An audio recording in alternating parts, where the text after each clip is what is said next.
2021년 9월 19일 문영TV 정규방송 시작하겠습니다.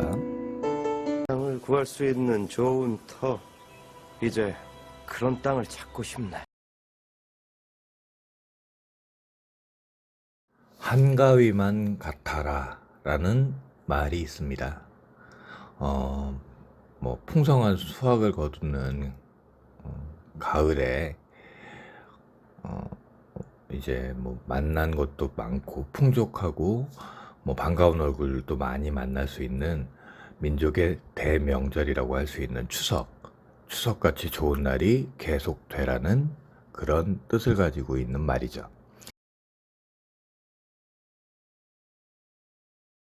무근양수TV의 시청자 여러분, 즐거운 추석 명절 되시길 진심으로 바라옵니다. 모두 건강하시고 명절 잘 지내시고 일상으로 복귀하시기 바랍니다.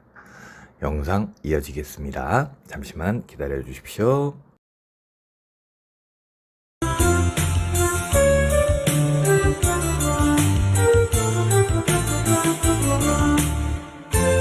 어떻게 해야 막힘없이 새로운 생각을 내놓는 리더가 될 수 있을까요? 그럴 땐 이 경험에 갇힌 생각을 꺼내는 작업, 즉 언박싱을 해야 한다는 분이 있습니다. 수많은 기업과 리더들의 멘토이자 경영 전문가인 이용 교수는 그 방법을 세종에게서 찾았다고 하는데요. 한글과 천문과학기기, 세계 어디에서도 찾아볼 수 없는 그 시계, 일성 정시, 또 로켓의 시초가 되는 신기전 등 수많은 창조물들이 세종대왕의 창조성을 말해주고 있죠.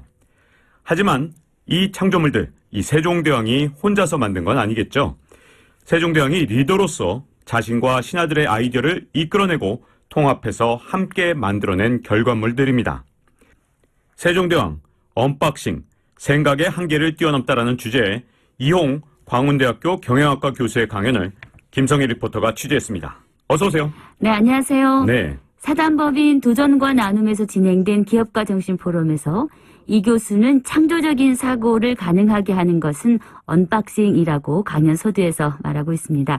자, 세종의 생각은 문제인식에서 출발합니다. 그리고 세종은 발견이나 탐색한 문제를 해결하기 위해서 자기 생각에만 의존하지 않았고 주위 사람들과 또 아래 사람들의 생각 집합을 함께 사용하려고 노력했습니다. 의사결정 과정 중에도 세종대왕은 생각의 양을 한 번 더 폭발시키기 위해서 찬성과 또 반대의 의견을 부딪히게 했다는 겁니다. 자, 청취자분들도 이번 강연 들으시면서 세종대왕을 통해 정보의 확장에 대해서 다시 한번 생각해 보시는 시간이었으면 좋겠습니다. 지금부터 세종대왕, 언박싱, 생각의 한계를 뛰어넘다라는 주제로 이홍 광운대학교 경영학과 교수의 강연을 함께 들어보시겠습니다. 저는 역사학자는 아닙니다. 다만 역사에 관심이 있는데 저는 경영학을 공부를 하는 사람이어서 역사 속의 인물이 어떻게 경영적인 어떤 사고와 연결될 수 있는지를 제가 공부하고 있다고 보시면 되겠습니다. 오늘 제가 소개해드릴 분이 누구냐면 세종이라는 분이죠. 아니, 대한민국에서 세종 모르는 분이 누가 있겠습니까? 전 세계적으로 유명하신 분이 또 세종이시기도 하죠. 그런데 한편으로 조금만 들어가면 과연 우리는 세종에 대해서 얼마만큼 자세히 알고 있는가라고 하는 것을 물을 수 있습니다. 저 역시 그 세종실록을 읽기 전에는 굉장히 피상적으로 알았었는데 이분을 제가 알고 난 다음에 이분에 대한 존경심이 제가 억누를 수가 없고 또 이분이 가지고 있는 어떤 창조적 사고는 현대를 사는 우리에게도 울림을 주는 엄청난 힘을 가지고 있다라고 하는 걸 깨닫게 됐고, 그래서 그분에 대한 책을 제가 집필하게 됐습니다. 오늘 그래서 이제 제목이 조금 그렇습니다만 세종의 창조 사고를 언박싱한다는 건 이제 이렇게 뚜껑을 열어서 개봉을 한다라고 하는 거죠. 마치 세종의 머리를 우리가 하나의 박스로 본다고 한다면 어떻게 이분은 도대체 생각을 하고 사셨을까 하는 것들을 생각해보자라고 하는 것이고요. 그 속에서 우리는 오늘날에 있어서 우리가 어떤 창조적인 생각을 해야 되는지를 같이 한번 살펴봤으면 좋겠다라고 하는 게 이제 제 생각입니다. 자, 먼저 세종 누굴까요? 다 아시잖아요. 그 한글 창제하셨죠. 그냥 애민 그 정신에 투철하신 어떤 그런 군주셨죠. 뭐 우리가 등등 뭐 이 세종에 대해서 아는 바는 굉장히 많습니다. 그 당시로 보게 되면 천문학 실력이 누가 셌냐라고 하는 겁니다. 물론 이제 천문학의 역사는 인류의 역사는 굉장히 깁니다. 그런데 그 중에서도 이제 그 실력을 비교를 할 때 굉장히 중요했던 바로메터가 뭐냐면 개기일식을 누가 정확하게 예측하느냐의 문제가 일종의 바로메터입니다. 누가 가장 정확했느냐? 조선이 가장 정확했습니다. 당시에는 무슨 뭐 태엽시계가 있겠어요? 뭐 우리가 알고 있는 어떤 현대화된 시계의 개념은 아니죠. 다 물시계 아니면 해시계입니다. 그죠? 근데 해시계라고 하는 건 한계가 있어요. 해가 있을 때만 시계를 알 수가 있죠. 물시계는 어떤 한계가 있느냐? 이거는 뭐 어마어마하게 커요. 왜냐하면 시계라고 하는 건 안정성이 있어야 되니까 물시계라고 하는 게 굉장히 크거든요. 이제 조선시대에 만들어진 게 자경루인데 이런 것들은 이제 물을 떨어뜨려가지고 하다 보니까는 수평이 잘 맞아야 되고요. 그 다음에 물의 양이 굉장히 많고요. 그러니까 거대한 기구입니다. 이런 단점이 있어요. 다만 물시계는 낮에도 시간을 알 수 있고 밤에도 시간을 알 수 있다라고 하는 장점이 있죠. 이런 장점들을 가지고 있는데 하지만 포톱을 하지 못한 거죠. 가지고 다닐 수가 없는 겁니다. 그런데 생각해 보십시오. 전쟁이 났다. 아니 자경루 메고 가가지고 어떻게 시간을 측정할 수 있겠습니까? 시간을 측정할 수 있겠어요? 이제 우리 공격을 하려고 하면 몇 시에 우리 공격을 한다. 뭐 이런 게 돼야 되잖아요. 그게 안 되는 거예요. 그런데 조선에서 희한한 시계가 하나 발명이 됩니다. 낮에도 알 수 있고 시계를 알 수 있고 밤에도 알 수 있는데 가지고 다닐 수가 있어요. 아주 편리하게. 그게 바로 뭐냐면 일성정시라고 하는 시계예요. 이게 일성이라고 하는 건 일은 뭐냐면 날일자. 낮에는 해를 보고 밤에는 별을 보고 별이 북극성입니다. 북극성을 중심으로 또 자전하는 또 별이 있답니다. 저는 뭐 천문학을 한 사람이 아니니까 그 별의 운행을 측정할 수 있는 그런 기구를 개발을 해서 시간을 알게 만든 거죠. 아주 획기적인 시계가 나옵니다. 이런 것들이 바로 조선의 1400년에서 1450년 사이에 벌어진 사건입니다. 이외에도 뭐 무수히 많으니까 이제 K21이라고 이제 적어놨겠죠, 그죠? 이런 것들이 이제 세종시대 때 나타났던 사건이다. 자, 그러면 우리가 질문을 해야 되겠죠. 뭐죠? 원인이 뭐예요, 원인이 도대체가? 도대체 왜 이런 일이 벌어지는 거야? 그러면 지금까지 얘기했던 창조라고 하는 것은 사람의 머릿속에서 일어나는 현상이잖아요. 하나에 떠오르는 가설은 아주 간단하게 이런 거겠죠. 세종시대 때 뭐 엄청난 인재들이 있었겠다. 천재적인 어떤 인물들이 있었겠다. 있죠. 우리가 너무너무 잘 아는, 장영실, 이런 분들이 있죠.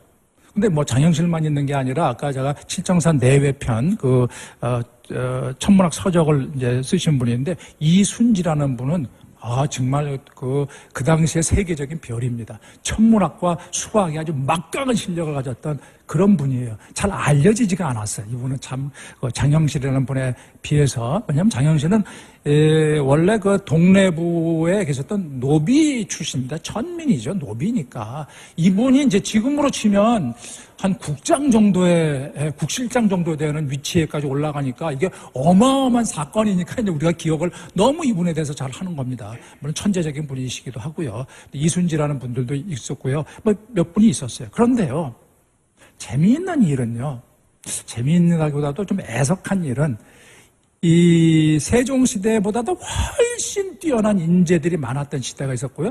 조선조를 통틀어서 뭐 제 개인적인 사견이니까 뭐 그렇게 이해해 주시면 좋겠는데 진짜 천재적인 인물들은 어디 있었냐면 선조시대 때 바글바글했습니다.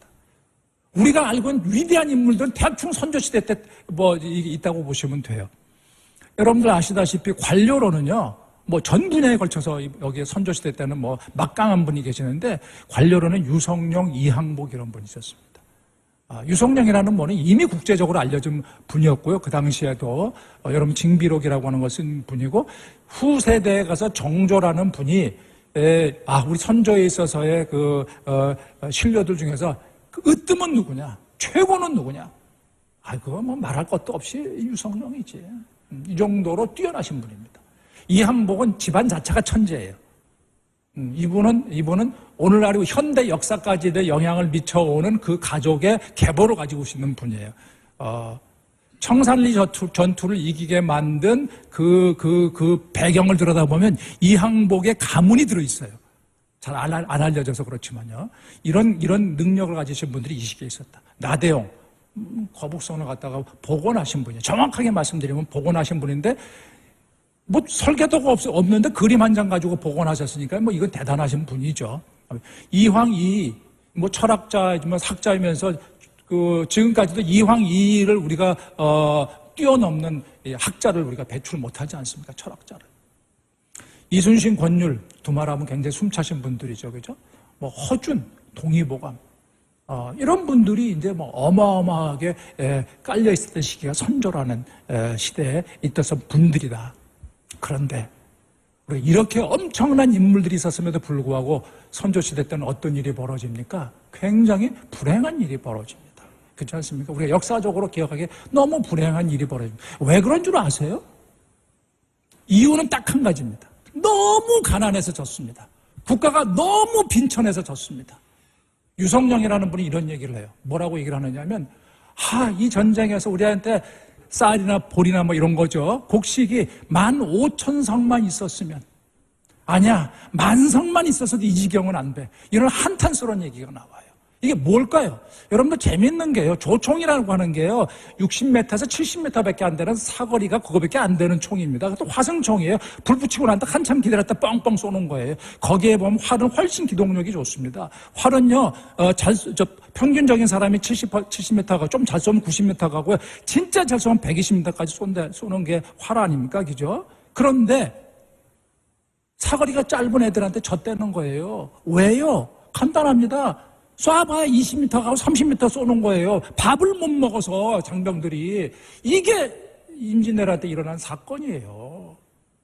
그러면 이 위대한 인물들을 가지고 왜 우리는 그런 것들이 사전에 예방되지 못했을까? 이것에 비해서 우리가 세종의 시대로 넘어가면 아까 말씀 관료 유성룡, 이항복 이런 분에 물론 황희, 허조 이런 분들도 이제 뛰어나신 분들이죠. 하지만 거기에 비하면 조금은 같은 격이라고 말씀드리기는 좀 어려울 정도의 분들입니다. 최윤덕이라는 분이 이제 노장이시고요. 노장이신데 이분은 맨 처음에 이제 함경도에 가가지고 이제 함경도를 우리가 이제 그 당시에는 평양 남북도까지가 한반도의 땅이었습니다. 아시다시피 역사적으로 들여다보면 이제 신라 시대 때 대동강까지가 이제 우리의 한반도 영토로 이제 돼 있고요. 그 다음에 이제 고려 말에쯤 갔을 때 청천강까지 올라가는 그게 평양 남도 북도가 됩니다. 남도와 북도가 되는데, 그 다음에 함경, 남북도는 뭐냐면 여진족하고 막 섞여 살면서 이게 누구 땅인지 혼란스러운 시대라고 보시면 돼요. 이게 이제 한반도에 편입되는 시기가 이제 세종 때 일어나는데, 이때 이제 역할을 하셨던 분이 이제 최윤덕이죠. 이분은, 나이가 좀 연로하신 분인데, 근데 세종이 그거를 이제 지시를 했을 때, 그걸 왜 하느냐고 하여튼 굉장히 뒷공무니를 뺏으신 분입니다. 한참 이게 고생하시다가 이제 마지못해 이제 군주의 명령이니까 이제 따라가셨던 분이에요. 물론 뛰어나신 분입니다. 그 다음에 이제 김종서라는 분이 있는데 이분에 대한 기록이 태종실록에 나와 있어요. 얼마나 게으른 관료인지 모릅니다. 하여튼 하도 일을 못해가지고 매맞는 게 이분의 일이세요. 태종실록에 나와요. 그런 분을 역사의 전면에 세우는 겁니다. 그러니까 이 세종시대 인물들을 보면 장영실에는 아주 훌륭한 분이 있지만 워낙 비루한 어떤 상황에 계셨던 분을 역사의 전면에 내세운 분이 누구냐면 세종이세요. 물론 장영실이라는 분은 아버지 태종에 의해서 발탁됐는데 그래도 비루한 일을 하고 있었던 겁니다. 그런데 이분을 역사의 전면에 내세우는 거죠. 그러니까 세종이 없었으면 장영실이라는 인물 자체가 없어요. 이순지라는 인물도 마찬가지입니다. 우리가 알고 있는 박연이라는 분이 있지 않습니까? 이분도 이제 천재적인 음악가라고 이제 우리가 기억이 해야 되는 분 중에 한 분인데, 이분은 뭐 원래 음악하셨던 분이 아니에요.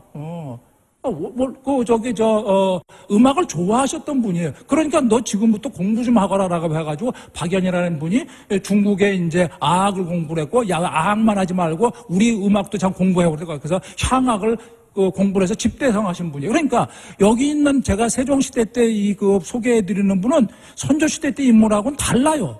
격이 다르다라는 것은 사람의 함량이 떨어진다는 그런 얘기를 하는 게 아니라요. 선조시대 때 인물은 지 스스로 똑똑해가지고 튀어오른 인물이에요. 그 대표적인 인물들이 허준 같은 분들이에요. 그런데 세종시대 때 인물은 세종이 없으면 도저히 이런 인물은 나올 수가 없는 인물들이에요. 이런 인물들이 세종시대를 확 휘어잡고 있는 겁니다. 자, 무슨 차이일까요? 차이는 딱 하나다. 리더십의 차이다. 그래서 저는 창의성을 좀 공부를 하는 그런 경영학을 공부하는 사람 중에 한 사람입니다. 그런데요, 이 창의성을 공부를 한다라고 하는 것은 이제 여러 가지 요인들을 공부를 한다라고 하는 거죠. 뭐 제가 이 시간에 다 설명을 드릴 수는 없지만 간단하게 정리하자면 제 머릿속에서 정리된 겁니다. 창의성은 사람의 머릿속에서라니까 뛰어난 사람이 있어야 돼. 창의적인 인물이 있어야 되겠죠. 근데 그것만 있는 건 아니에요. 리더십도 있고 마당도 깔아줘야 되고 맥락이라고 환경도 만들어줘야 되라고 하는데, 그래서 전체를 들여다보면 제 느낌으로는 리더가 창조성에서 차지하는 비중, 뭐 기업이라고 한다면, 국가라고 한다면 그 비중이 한 70% 이상이 되는 것 같다. 아무리 창조적인 인물도 그런 마당을 깔아주고 어떤 인커리지를 해줄 수 있는 어떤 그런 리더가 없다면 그건 쉽지 않다. 그 대표적인 게 바로 선조시대 때다. 그 엄청난 인물이 있었음에도 불구하고 왜 국가는 나락으로 떨어지는가? 거꾸로 얘기하면 세종의 시대는 뭐예요? 굉장히 가난한 시대입니다. 굉장히 가난했던 어떤 시대라고 보시면 돼요. 그런데 그게 뭐냐면 그 당시가 이제 가뭄이 너무 심해가지고요. 불붙는 가뭄이 일어나가지고 조선의 어떤 그런 생산성이, 곡식 생산성이 뚝 떨어지거든요. 그때 세종의 힘에 의해서 이것이 다시 반전이 일어나는 놀라운 일이 벌어집니다. 조선 전체 역사 속에서 곡식 생산성이 가장 높았던 시기가 그 불붙는 어떤 가뭄이 지속됐던 시기에, 물론 다른 시기에도 가뭄이 지속됩니다. 그러나 이것을 극복하려고 했던 노력을 세종만큼 보여주지를 못해요. 여러분들 알고 있는 지금 우리가 삽이라고 하는 거 있잖아요. 가래라고 하는 거 있잖아요. 그 당시에 기본 원형이 세종 때 만들어지는 겁니다. 자, 그러면 본론으로 들어가서 도대체 이런 창조적 사고는 어떻게 발현되는 거야? 라고 하는 것과 관련성을 제가 설명을 드리겠습니다. 최근에 학계에서 조금씩 이런 어떤 그 연구 결과물들을 내기 시작했어요. 여러분들 이제 우리 리더십을 얘기를 한다고 한다면, 리더란, 여러분 어떤 리더라고 말씀을 드릴 때 기분 좋으세요? 아마 이럴 수 있을 것 같아요. 카리스마가 있으시네요. 그죠? 아우라가 있으시네요. 그런 말씀 드리면 기분 나쁘진 않으신데, 적어도, 그죠? 적어도 기분 나쁘시진 않는데, 근데 이 단어는 굉장히 위험한 단어라는 거예요. 카리스마가 과연 창의성을 어떻게 발현하느냐. 두 가지 연구가 동시에 일어나고 있어요. 하나는 뭐냐면 발현한다. 하나 못하게 한다. 이 두 가지 연구가 이제 등장하고 있는데, 그 중에서 이제 오늘 제가 말씀드리려는 강력한 카리스마는 창조력이나 이런 것들을 무산시키게 만드는 아주 나쁜 어떤 그런 요인도 된다라고 하는 걸 제가 설명을 드리려고 하는 겁니다. 이 말씀은요, 이 세종실록을 들여다보면요, 세종이 비교적 오랫동안 그 집권을 하셨어요. 32년 동안 재위를 하셨으니까 엄청난 굉장히 긴기한 겁니다. 조선의 역사를 들여다보면. 그런데 그 속에서 카리스마를 찾아보라고 한다면 찾기가 어려워요. 왜 창의성이 펴지지? 이분으로부터? 왜 펴지지 하는 걸 들여다보면 이 카리스마라고 하는 걸 찾기가 어려워요. 그래서 이제 제가 설명을 드리려고 하는 겁니다. 최근 이제 카리스마에 대한 새로운 이해라고 하는 게 바로 뭐냐면, 카리스마라고 하는 건 정의를 하지 않겠습니다만, 최근 논문 주제에서 떠오르는 게 뭐냐면, 이제 영어로 되어 있습니다. 제가 한번 읽어보면, charismatic leaders and destructiveness. 이건 뭐냐면, 카리스마가 있는 리더는 파괴적이다. 있을 수 있다라고 하는 거예요. 그 다음에, the dark side of charismatic leadership. 카리스마 리더십이 가지고 있는 어두운 측면이 존재한다. 그 다음에 카리스마 suffocating creativity. 카리스마는 창의성을 압살한다.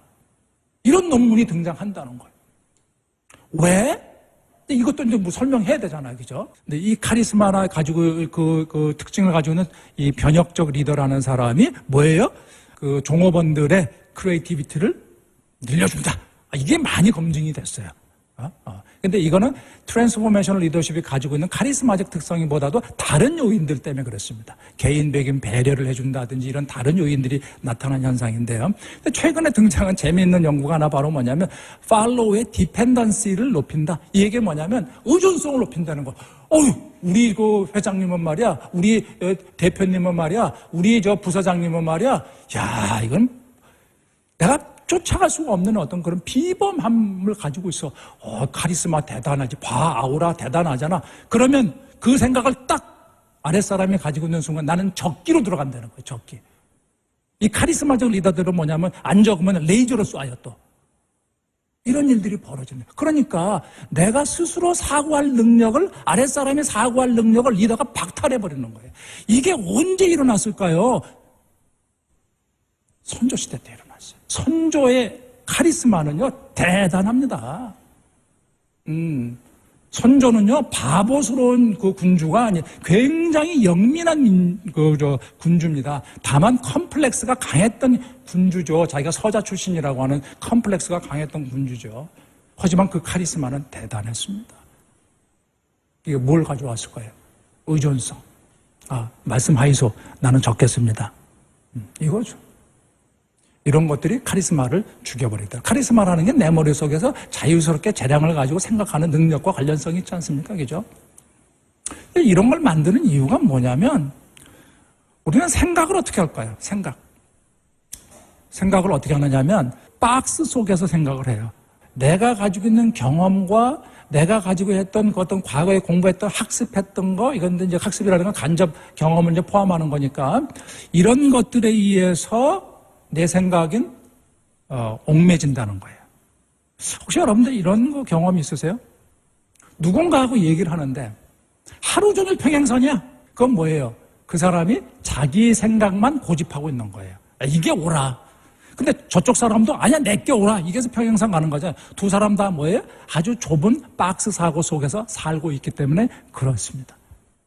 그런데 재미있는 것은요, 카리스마적 리더를 가지면 가질수록 이 박스가 넓어져야 되는데 좁아져요. 그럼 내 아집이 생겨나고, 내가 카리스마가 있는 사람인데, 아랫사람이 나를 만약에 해가지고, 그거 아닌 것 같은데 하면 기분이 확 나빠지고요. 이런 일들이 벌어진다는 거예요. 그러면서 어떤 일이 벌어지냐면, 그걸 한두 번 아랫사람들이 경험하고 나면 어떤 일이 벌어지냐면, 나는 생각하면 안 돼. 우리 저 회장님한테 혼나. 대표님한테 혼나. 우리 저 부장님한테 혼나. 이런 생각을 한다는 거죠. 그 사람의 박스 속에 나를 가둬버려요. 이게 바로 조직 사고의 석회화 현상이라네요. 푸석푸석해진다는 거예요. 그리고 단단해지고요. 석회가 굳으면 단단해지잖아요. 이것들이 이제 나타나더라라고 하는 거예요. 근데 제가 이제 학교에 있다 보니까 이제 컨설팅도 하고 그러지 않습니까? 어떤 기업에 갔더니 이렇게 얘기하더라고요. 우리 회사를요 한마디로 표현하면 언즉필, 언즉행, 언즉손이래. 뭔 말인지 몰라가지고 이게 뭔 소리예요? 그랬더니 자기가 만든 말인데 언즉필 말을 하면 반드시 하긴 하는데요. 언즉행 말을 하면 반드시 하고요. 언즉행 그러면 말한 사람이 하고요. 그다음에 언즉손 말한 사람은 반드시 손해 봅니다. 이런 얘기를 하는 거예요. 그러니까 언즉필이라는 건 말을 한다는 건 뭐예요? 우리가 그냥 재밌는 얘기, 일상 얘기 그런 거 하지 않잖아요. 회사에서는 말을 한다라고 하는 건 어떤 그런 게 아니잖아요. 문제 제기를 한다 이거예요. 나 이거 문제가 있는데라고 말을 한대요. 그래? 그럼 언즉행 그분의 표현을 빌리자면 말한 놈이 하고요. 그래? 너 그렇게 잘났다 이거지? 그럼 네가 한번 해봐. 그런다는 거예요. 그러면 뭐예요? 이 기분이 나빠가지고 시킨 건데 그러면 어떻습니까? 아무도 안 도와주고 너 한번 해봐 그래. 이것저것 하다 보면 뭐예요? 실행을 하는 과정 중에서 실수도 나오는 거고 여러 가지 일들이 벌어지잖아요. 그래서 성과가 잘 안 나게 되면 거봐 임마. 네 잘났다고 그렇게 해가지고 나서가지고 그래. 야단을 맞거나 손해를 보는 사건이 발생한다. 그러니까 이것을 경험하고 난 다음에 뭐예요? 다 사람들이 침묵해버린다는 거예요. 거봐, 그냥 회장님이 시키는 대로 해. 이렇게 사람들은 생각을 해버린다는 거예요. 이게 뭘 가져오느냐, 뭐하고 연결됐느냐, 학습된 무기력, 학습된 무능이라는 현상하고 연결되어 있습니다. 여러분, 우리가 학습을 한다는 건 뭐예요? 잘 되기 위해서 학습하는 거잖아요. 그런데 인간은요, 꼭 인간뿐만 그런 건 아니에요. 동물은요, 내가 생존하기 위해서 무능력을 학습할 때도 있다라고 하는 거예요. 이 유리병 안에 벼룩이 들어있습니다. 벼룩이. 근데 이 벼룩이라는 애들은 이제 한 30cm씩 뛰는 애들이 많대요. 그러니까 이제, 거기에 이제 그 벼룩을 갖다가 이제 유리병 안에 넣어놓는 거죠. 유리병은 한 20cm 됐다고 가정하십시다. 그러면 뭐예요? 10cm만큼 유리병을 벗어나서 뛰는 거죠. 엄청나게 점프력이 좋으니까. 그렇게 뛰게 남겨놓고 난 다음에 뭘 하느냐면 뚜껑을 툭 덮는 거예요. 뚜껑을 탁 덮으면 얘네들이 이제 맨 처음에 모르니까는 자기도 모르고 툭 튀어 올라갈 거 아닙니까? 그러면 머리에 뚝 맞고 떨어지고, 머리에 맞고 떨어지고, 이제 이런 일이 벌어진다는 거죠. 그렇게 되면 어떤 일이 벌어지냐면 얘가, 내가 왜 못 올라가지 하면서 자꾸 맞다 보니까 벌을 받는 거잖아요. 그럼 거기다 자기 그 뛰는 그 점프력을 갖다 거기다 맞추는 거예요. 그러고 난 다음에 나중에 시간이 지나간 다음에 뚜껑을 이렇게 벗겨버리면 어떤 일이 벌어지느냐면 얘가 뚜껑 있었다는 걸 인식을 하고 그 유리병 밖으로 안 뜁니다. 또 뛰게 되면 나 또 야단 맞아. 나 더 벌 맞아. 자, 뭡니까? 이유는 뭐예요? 뚜껑이죠? 원래 얘는 뭐예요? 뛸 수 있는 애였죠? 그 뚜껑이 누구예요? 조직에서. 리더 역할이에요. 리더가 그걸 만들어 간다는 거예요. 이게 특히 카리스마가 강한 리더가 이걸 뚜껑을 덮어버린다는 거예요. 자, 이 현상이 언제 일어나느냐? 선조시대 때 집중적으로 일어납니다. 집중적으로 일어나요. 저는 광해군만 보면 가슴이 너무 아파요. 광해만 보면. 광해라는 인물이 그냥 허접한 인물이 아닙니다. 우리가 알고 있는 군으로 해가지고 제주도에 귀양 살다가 그냥 죽은 그 허접한 인물이 아닙니다. 임진왜란이 터지게 됩니다. 그죠? 그래가지고 이제 서울이 한성이 20일 만에 그냥 막 20일 맞죠? 제 기억에는. 그래가지고 이제 함락이 일어나는데, 그러니까 이제 또 평양성으로 도망가면서 이런 어떤 여러 가지 복잡한 일이 일어나지 않습니까? 이때에 이제 그 어떤 일이 벌어지냐면, 이 선조가 광해를 세자책봉을 안 해요. 왜냐면 얘도 서자 출신이라고. 나도 적자 출신 애 중에서 왕이 좀 나왔으면 좋겠다라고 하는 거죠. 안 해요. 그런데 안 하는데 이 임진왜란 난리통에 세자책봉식을 갖습니다. 지금 도망가고 있는데. 그러면서 희한한 일이 벌어집니다. 분조라는 행위를 해요.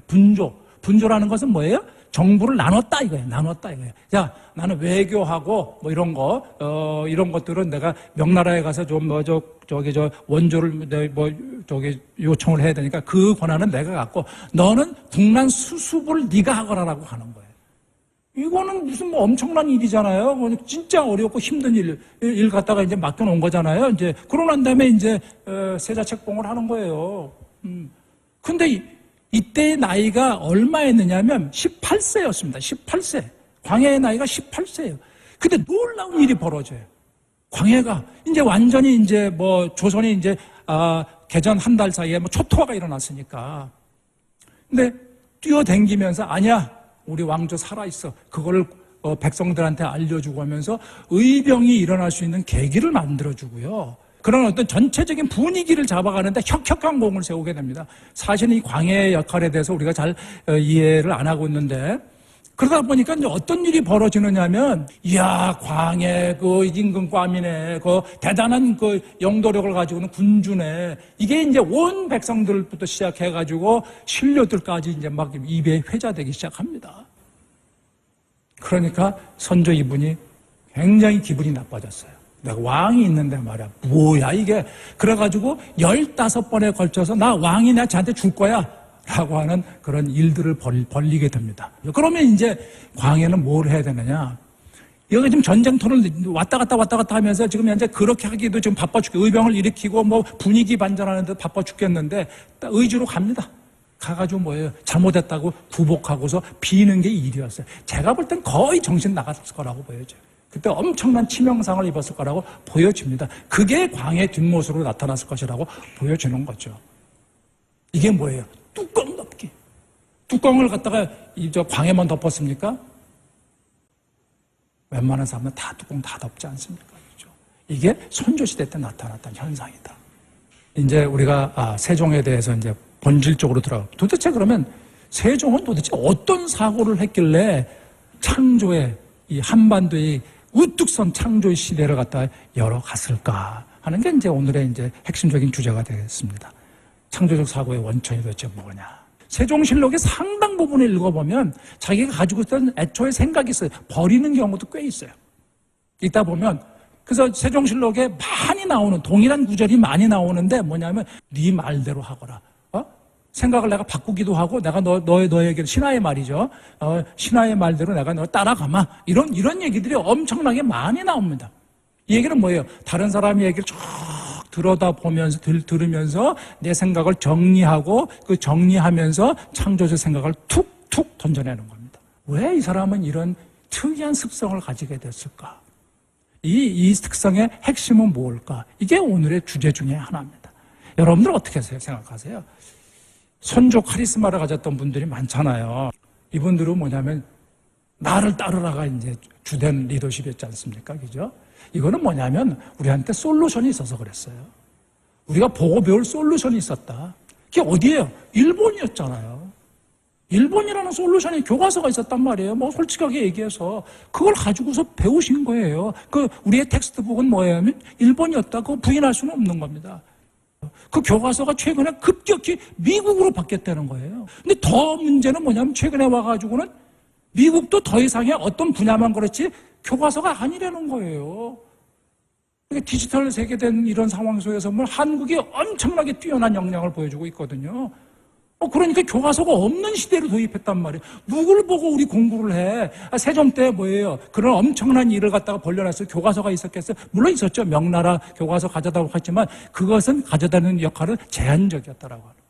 뭐였을 거예요? 우리 스스로의 머리를 어떻게 완벽하게 만들어낼 거냐. 그러면 그런 걸 하려면 이제 군주의 어떤 창의성이라는 건 자기가 뭐 물건 만들지는 않잖아요. 근데 뭐예요? 핵심은 정보를 어떻게 활용하는 능력이 있다 존재한다는 거예요. 그럼 창의성이라는 것은 좁은 정보, 몇 개 안 된 나달 정보에서 창의성이 만들어질까요? 좀 더 폭넓은 정보에서 창의성이 만들어질까요?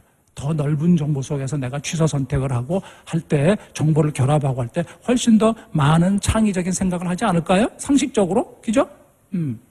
이게 세종의 깨달음이었다는 거예요. 그래서 너의 생각만, 나의 생각만 가지고서는 그렇게 생각하는 거 아니야 라고 하는 깨달음을 가질 수 있다라고 하는 문구가 바로 이 문구입니다.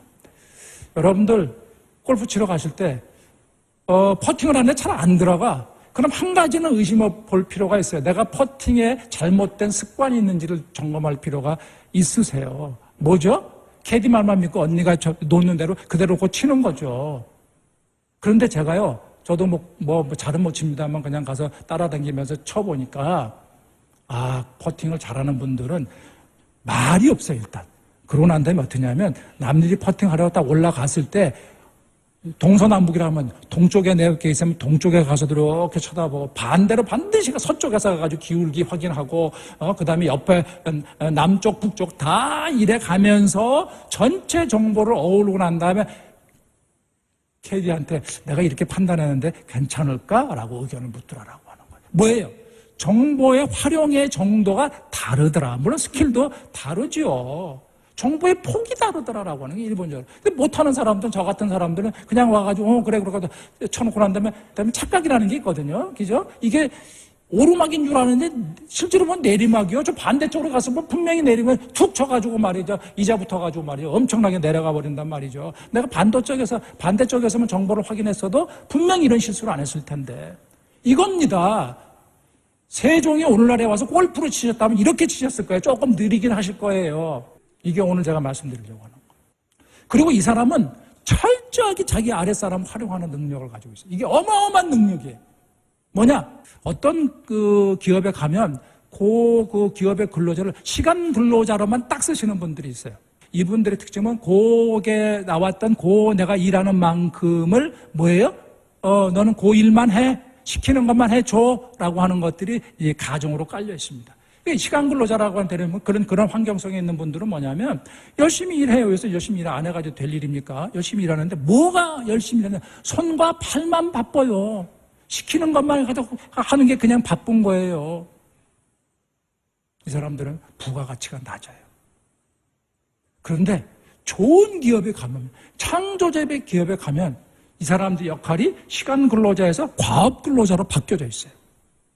이 과업 근로자라면 더 돈을 더 줘서 그런 게 아니에요. 똑같은 시간 근로자예요. 똑같은 월급을 받는 사람인데 어떤 사람은 시간 근로자처럼 일하고 어떤 사람은 과업 근로자처럼 일하고 하더라. 과업 근로자라는 건 뭐냐? 내 머릿속에 과제를 넣고 풀어가는 사람이다 이 말이에요. 해결책을 갖는 사람이다 이 말이에요. 이게 과업 근로자예요. 이 사람들은 뭐냐면 손과 발은 바빠요. 당연히 바쁘죠. 손과 발이 바쁘죠. 동시에 뭐가 바쁘냐? 머리가 바빠요. 머리가. 왜? 과제를 해결해야 되니까. 그러면 이런 질문을 해볼 필요가 있을 것 같아요. 우리 기업은 과연 나는 손과 발만 내가 쓰고 있을까? 머리도 같이 쓰고 있을까? 아니 똑같은 월급 주고 머리 안 쓰게 만들면 그게 생산성이 올라갑니까? 창조성이 올라갑니까? 이게 누구의 깨달음이에요? 세종의 깨달음이에요. 그래가지고 어떤 그 역사학자들 중에서는 세종은 무지막지한 군주다. 너무 많이 부려먹었다. 그런 거예요. 그렇게 비판하시는 분도 있어요. 그냥 그냥 입에서 단내가 나오게 그냥 부려먹었다. 그런 거죠. 왜요? 생각하는 걸 더 많이 시켰으니까. 이천이라는 분이 있으세요. 이천. 이분은 원래 군인이세요. 재밌는 게 이분은 군인이니까 화포에 대해서도 많이 알아요. 주물에 대해서 아주 귀재인데, 근데 이분이 어디에 결정적으로 조선에 뭐에 영향을 미치느냐면 인쇄술에 영향을 미쳐요. 인쇄술에 영향을 미쳐요. 그래가지고 당시에 인쇄를 하는데 인쇄가 조잡할 뿐만 아니라 많이 해봐야 몇 개 안 돼. 그걸 갖다가 책을 만들려고 하니 너무 느리니 야 좀 어떻게 네가 저 쇠를 많이 안다며. 근데 이 양반이 쇠를 알지 언제 인쇄를 한다 그랬어요. 그걸 시켜요. 근데 이 양반이 그걸 가지고서 새로운 인쇄술을 개발을 해요. 야 너는 군인이니까 가서 그것만 해. 그게 아니잖아요. 야 너는 쇠를 잘 다루네. 너 그러니까 너 인쇄술도 좀 공부해봐. 이런 거 아니에요. 이 양반만 그랬어요? 이천만 그랬어요? 아니잖아요.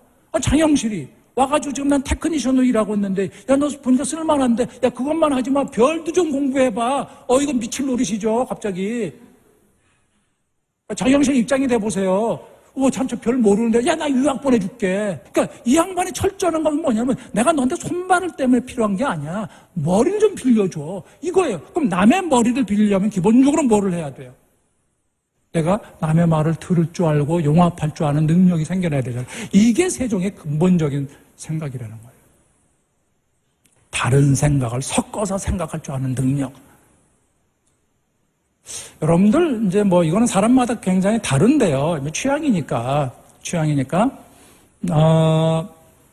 창조의 사고의 이제 원리 가운데 하나가 이제 여러 가지가 있는데 이게 섞임이거든요. 섞임이라고 하는 거죠. 다른 것들을 섞어 넣는 능력이에요. 그러니까 우리가 창조라는 건 복잡한 생각하는 게 아니라 마이크에다 혹시 여기다가 여기 보면 어떤 거는 시계를 이렇게 집어넣어가지고 하는 것들도 있고요. 여기 보면 다른 배터리 용량을 볼 수 있도록 만든 그것도 창의적인 생각이잖아요. 그건 뭐예요? 배터리라는 아이디어와 시계라는 아이디어가 마이크라고 하는 아이디어가 섞이는 거잖아요. 이게 컨비네이션이 일어나잖아요. 창의 상당 부분은 컨비네이션, 하이브리드 또는 융합 이런 현상이라고 이제 설명할 수도 있겠죠, 그죠? 그런 것들 중에 하나가 바로 뭐냐면 비빔밥이에요. 저는 김치도 굉장히 위대한 음식이지만 비빔밥처럼 이거 심플한 음식이 없어요. 그런데 레시피는 무지하게 간단해요. 그냥 아무거나 집어넣고 돌린다 이거잖아요. 수저로 돌리든 젓가락으로 돌리든 비비면 된다는 거죠. 이거 엄청난 아이디어잖아요. 기본적으로 맛이 달라지는. 근데 매번 할 때마다 다 달라. 그죠? 창의적이라는 거죠.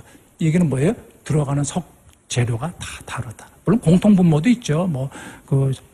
고추장을 내야 된다든지 이런 공통적인 분모도 있는데. 그럼 다름이 들어가서 섞여지는 거예요. 자, 여기서 중요한 단어. 창의성의 기본은 다름을 인정하는 데부터 출발한다. 다름의 역할을 인정하는 것부터 출발한다. 세종의 생각은 거기에 미쳤다. 위대한 군주예요.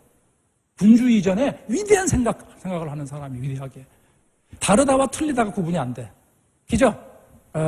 자, 마이크하고 이거 포인터는 서로 모양이 틀리네요. 제 말 알아듣고 계시죠? 근데 이거는 엄격하게 말하면 틀린 말입니다. 다릅니다, 모양이. 틀리다는 wrong, 영어로 표현하면. 이 다르다는 different예요. 명확하게 다른 개념이에요. 근데 우리는 이걸 혼용해서 써요. 이것만 쓰는 것도 아니에요. 우리는 혼용되는 단어가 나하고 우리를 구분 못해요. 우리 마누라라 그랬지 내 마누라라고 하는 사람 내가 보들 못했어요. 어떻게 마누라를 공유합니까? 이런 몇 가지 단어들이 있어요. 우리 머리 사고체계 속에. 어떤 간에. 그런데 제가 무슨 말씀을 드리려고 하느냐면 이 다르다와 틀리다가 어떻게 다르냐면 다르다는 먼저 설명 틀리다는 기준점이 하나예요. 마이크 입장에서 보면 뭐 세상의 물건은 다 내 생각 속이라는 거죠. 마이크 입장에서 보면 야 길쭉해야지 그 위에는 몽툭해야 되고 너는 뭐냐 그게. 넌 틀리다는 거예요. 왜? 마이크라는 기준 속에서. 포인터 입장에서 들여다보면 얘가 틀린 거죠. 웃기는 소리 하지만 세상은 이렇게 생겼는데 너 뭐야 그 기괴한 모양으로 되어 있네? 이런 거잖아요. 이게 서로 틀린 거예요. 내 기준 하나만을 고집을 할 때 세상은 다 틀린 겁니다. 그게 이분법이라는 거예요. 그런데 다름은 뭐냐? 너도 옳고 나도 옳아. 둘 다 옳다라고 생각할 때 다름이라는 현상이 일어난다. 야, 네 바나나도 맛있고 사과도 맛있잖아요. 그죠? 어떤 게 틀린 게 아니잖아요. 둘 다 옳은 거잖아요. 그냥 모양이 다를 뿐이죠. 기준이 두 개로 보면 된다는 거예요. 이게 바로 한 사람의 이야기로 나는 정하지 않아. 한 사람의 판단 기준으로 정하지 않아. 다른 사람도 옳을 수 있어. 이 얘기잖아요. 그래서 나는 뭐예요? 한 사람이 얘기해. 내 머릿속도 마찬가지야. 내 생각만 옳을까? 아니야. 다른 사람도 옳을 수 있어. 그럼 내가 귀를 열게 되잖아요. 경청의 기본이 뭐예요? 다른 사람을 인정하기부터 출발하는 거잖아요. 그 인정이라는 게 뭐예요? 기준점이 두 개가 있고 여러 개가 있다라고 하는 것을 받아들이는 시각이잖아요. 이거 생각보다 쉽지 않습니다. 이제 말로는 제가 그냥 떠들어 제끼지만 이거 생각보다 쉬운 건 아니에요. 하지만 세종은 그 경지까지 갔다는 거예요. 그러면서 창유를 열어갑니다. 그래서 이 양반이 즉위하자마자 세운 게 집현전이라는 거예요. 집현전에 이유가 여러 가지가 있어요. 부정적으로 보시는 학자분도 있으신 것 같아요. 이게 자기 생각을 펼치기 위한 어떤 도구다. 그렇게 생각하시는 분들. 제가 볼 땐 실록을 아무리 읽어봐도 안 그렇던데요. 집현전은 젊은 사람 학자들의 모임이죠. 그러니까 새로운 이야기라는 거예요. 새로운 정보라는 거예요. 근데 옛날에 의사결정은 다 육조, 장관, 차관 이런 분들 모시고, 당상관이니까 당상이라는 것은 말 위에 올라가서 임금하고 같은 말 위에 앉는 사람이 당상관이고, 당하관은 말 밑에 앉아있는 사람이고, 이거예요, 차이가. 그러니까 기껏 해봐 당상관들하고 해가지고 그것도 그 대부분이 하명하소서 하시는 분들하고 같이 일을 해왔었는데, 야, 이것만 가지고는 세상을 판단할 수가 없어라고 하는 게 그 젊은 세종의 머릿속에서 나온 거예요. 그래 집현전이 들어오는 겁니다. 이게 첫 번째 뭐예요? 다른 생각이 섞여야 되겠다. 이게 이제 집현전의 모습입니다. 그러면서 생각을 확 넓혀 들어갔죠. 이 세종이라는 분은 어떤 책잘 읽고 창의적인 생각 이게 능한 것만 아니에요. 이 배포도 대단해요. 조선에 27명의 왕이 계세요. 유일하게 북진해가지고 북진을 개척한 유일한 왕이 세종이에요. 함경 남북도를 갖다 우리 땅으로 편입시키잖아요. 함경 남북도 사이에 왔다 갔다 하면서 이제 지금은 만주 땅이죠. 거기 있었던 여진족이 있었죠. 파저강 지역에 이만주라는 사람을 족장으로 하는 여진족이 있어요. 이들이 내려와가 자꾸만 이제 분란을 일으켜요. 그래서 이걸 쳐야 되겠다라고 하는 게 이제 사군 육진 개척의 출발점이 되는 겁니다. 근데 이 회의를 할 때 어떻게 하느냐. 여러분 군주잖아요. 카리스마가 있는 군주는 어떻게 돼요? 예를 들면 병사 10,000명, 말 5,000기, 준비 끝 이거잖아요. 회의 간단하잖아요. 그죠? 그럼 막 적어가지고 너는 뭐하고 이거 하는 게 우리가 회의잖아요. 이 양반 그게 아니에요. 질문이 다 열려 있어요. 열린 질문이라는 건 다 알고 있어요. 열려 있다. 열려 있다. 어떻게 했으면 좋을까라고 묻는 거예요. 야, 이러이러한데 어떠면 좋을까? 예를 들면 파정왕에 이제 근데 세종이 첫 번째 마병과 보병이 있는데 얼마를 쓰면 좋아? 이렇게 묻고 있는 거예요. 진심으로 묻고 있는 거예요. 그러면 신료들이 뭐라고 얘기를 하죠. 실제로 맨 처음에 할 때는 마병 1,000이요, 보병 2,000입니다. 그러니까 소위 해서 이만주라는 사람의 세력을 갖다 우습게 본 거죠. 실제로 15,000명이 갑니다. 거대한 병력이 갑니다. 근데요, 어쨌든 간에 그런 이야기를 나눕니다. 그러면서 뭐예요? 이 사람은 정보를 쫙 받아들이는 거예요. 지시하지 않아요. 열려 있어요. 열려 있다는 건 난 네 머리를 쓸게, 네 정보를 쓸게 라고 하는 의도를 표현하는 말입니다. 재밌는 게 있어요. 이 양반은 절대 토론할 때 시작하고 끝만 가냐지 중간에 뭐라고 떠드는 경우는 그렇게 많지 않아요. 뭐예요? 재량. 내가 가지고 있는 신하들이 가지고 있는 머리가 최대한 활용돼서 그 자리나마라도 할 수 있도록 그 맥락을 열어줘요. 장을 열어줘요. 그래서 이제 세종이 이제 장리에 대한 자손, 장리라는 것은 뭐냐면 아버지가 범죄를 저질렀어. 그 자손은 어떻게 할래? 이제 그거에 대한 논의를 하는 거예요. 그러면서 장리의 자손을 이제 뭐 누구는 등용해야 되고 하지 말아야 된다고 하는데 어떻게 했으면 좋을까라고 딱 해거든. 열린 질문을 하죠. 그럼 뭐라고 막 얘기를 해요. 그러고 난 다음에 세종이 맨 끝에 결론을 내줍니다. 쓰는 게 좋겠다. 가운데 간섭하는 법이 없어요. 절대 다른 사람. 그래, 우리 이런 거 있잖아요. 뭐 회의하다 보면, 그것도 아이디어야? 이렇게 핀잔을 줘버리니 확 닫아버리잖아요. 분위기가 숙연해지잖아요. 그러면 모든 아랫사람들의 이야기는 옳을까요? 아니에요. 참 이상한 이야기도 많이 하고 그래요. 어떤 짜증이 나요. 리더의 입장에 왔을 때. 그 짜증나는 일들이 있을 때 세종은 어떻게 대처했을까? 이거를 제가 보여드리려고 하는 거예요. 자, 세종이 한 것은 상대방이 하는 이야기의 가정을 읽으려고 해요. 그러니까 한 단계 더 밑으로 내려가는 거예요. 이게 굉장한 숙련이에요. 이게 무슨 얘기냐면, 토벌이 결정됐어요. 이제 이만주 치로 들어가는 겁니다. 그럼 이제 마지막 남은 결정이 시기예요, 시기.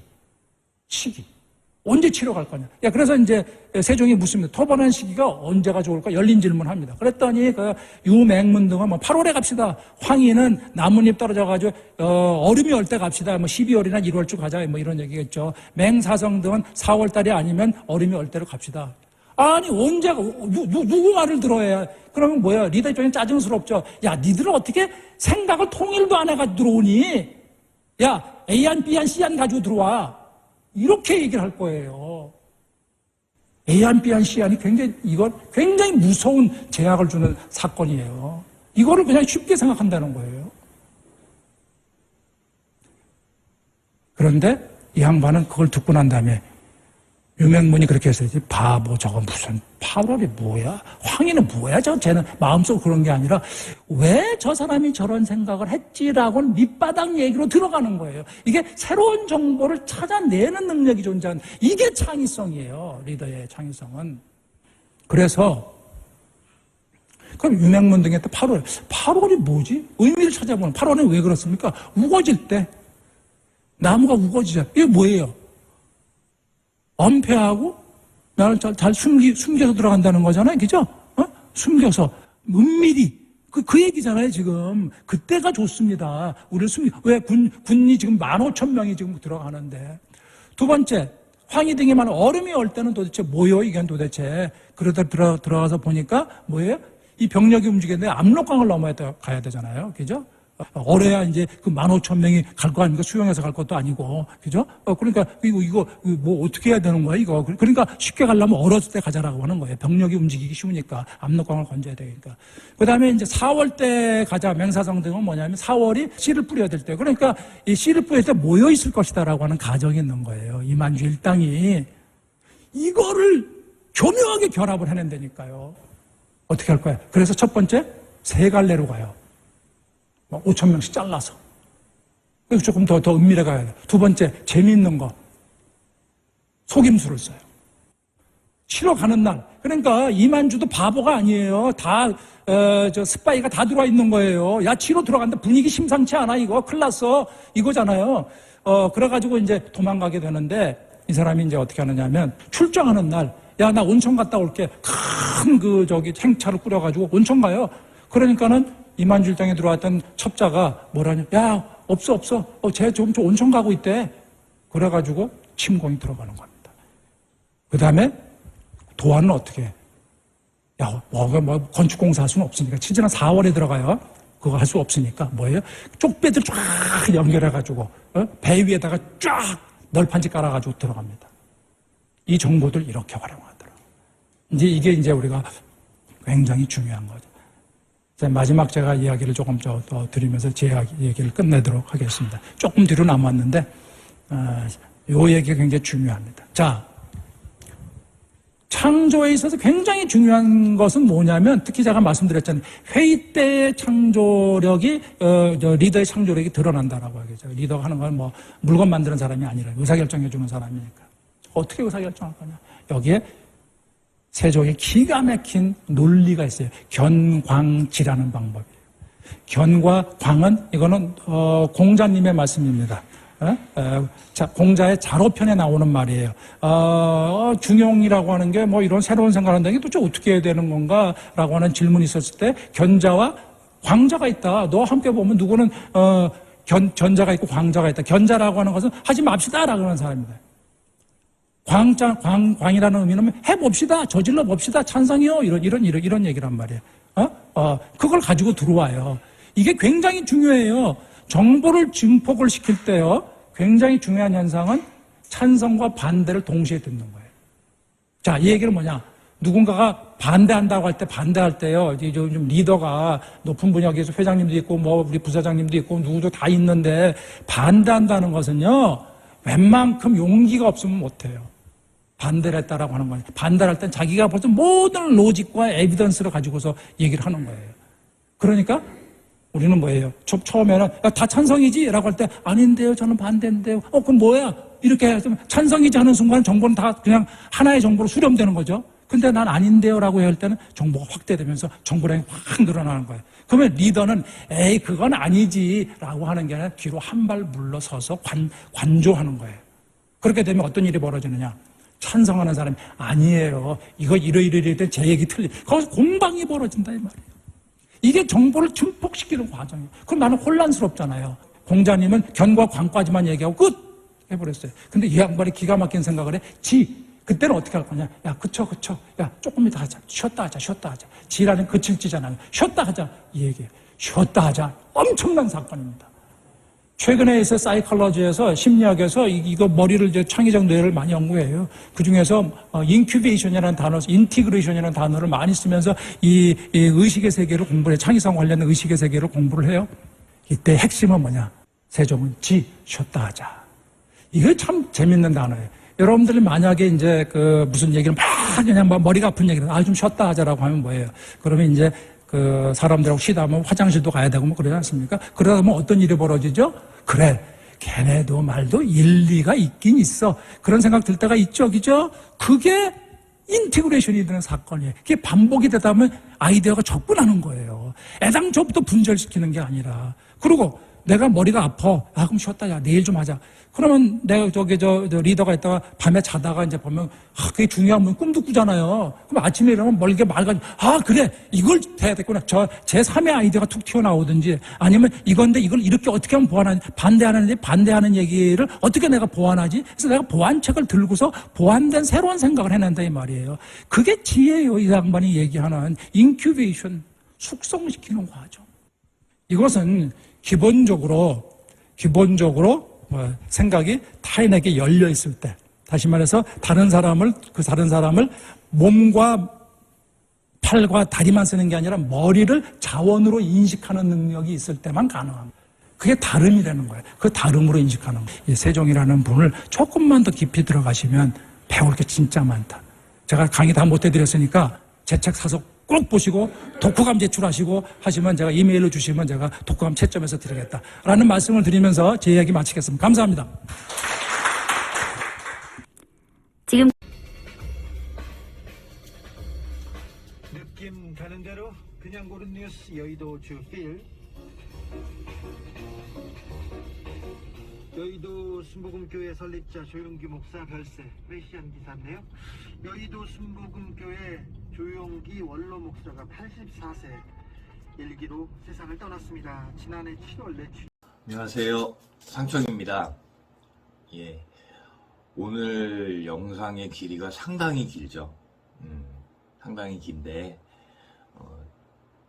제가 운전을 많이 하면서 영상을 생방을 들었었던 그런 기억이 있어서, 생각할 것들이 많더라고요. 그래서 우리 시청자님들하고 같이 좀 제가 받은 것을 전부 다는 느끼지는 못하시더라도 적어도 어떤 주변 사람들의 그 숨겨진 가능성들을 키워내는 방법에 대한 그런 강연을 우리 님들도 같이 공유해 주셨으면 좋겠다라는 생각으로 올려드렸습니다. 추석 연휴 잘 보내고 계시겠죠? 아직 추석이 내일 모레겠네요. 이 영상을 보시는 날이 19일일 테니까 추석 전이 되겠죠. 추석 명절 즐겁게 잘 보내시고 그 좋은 기억들이 많으시기를 바랍니다. 자, 그리고 우선 제가 지난주에 약간 주접을 술이 취해서 여기 이런 보여드리지 말아야 될 그런 추태를 보여드린 것에 대해서 정말 진심으로 사과드립니다. 걱정해 주시는 분들도 있었고요. 전화도 왔었습니다. 그런데 그 걱정해 주시는 것처럼 제가 뭐 일이 잘 안 풀려 갖고 너무 힘들어서 뭐 그런 내용을 가지고서는 그런 뭐 추태를 보여드리게 된 건 아니고요. 일이 힘든 건 사실이죠. 누구도 제 말을 그렇게 쉽게 이해하고 제가 말하는 방향성에 대해서 그것에 이제 뭐 쉽게 동조를 하시거나 그러진 않기 때문에 일은 어려운 건 사실이에요. 그렇지만 제가 의지를 꺾을 만큼 그렇게 힘들어서 그 밤중에 전화를 하고 뭐 이렇게 그냥 실시간 방송을 그렇게 그 만취 상태에서 했던 건 아니라는 점, 그 점 말씀드리고 이제 뭐 사실 그렇습니다. 제가 진행을 하고 있는 게 더디긴 해도 제가 생각하는 방향을 추구해 나가고 있는 중이고요. 그것이 처음에 생각했던 것처럼 이곳 장소에서 꽃이 피울 수도 있을 것이고, 아니면 뭐 꼭 장수가 아니어도 뭐 저는 시작이 전국으로 퍼져나가기를 바라서 가급적이면 누구든지 따라할 수 있는 방법을 추구를 한다고 말을 했었고 그렇게 행동을 해왔지만 사실상 그것이 그렇게 금방 따라할 수 있는 내용은 아니라는 것을 알아요. 그래도 어디엔가는 용기를 내실 분들도 계실 것이라 믿어보면서 추석 연휴가 시작되고 즐거운 시간들 많이 보내고 계실 텐데 제가 너무 우리님들 붙잡는 것도 뭐 제대로 된 예의는 아니라고 보아서 많이 늦었지만 이제 영상을 마무리하도록 하겠습니다. 즐거운 추석 명절 되시고 건강하게 가족들 모두 즐거운 시간 함께 하시길 바라겠습니다. 감사합니다. 느낌 가는 대로 그냥 고른 뉴스 여의도 주필. 여의도 순복음교회 설립자 조용기 목사 별세 메시안 기사인데요.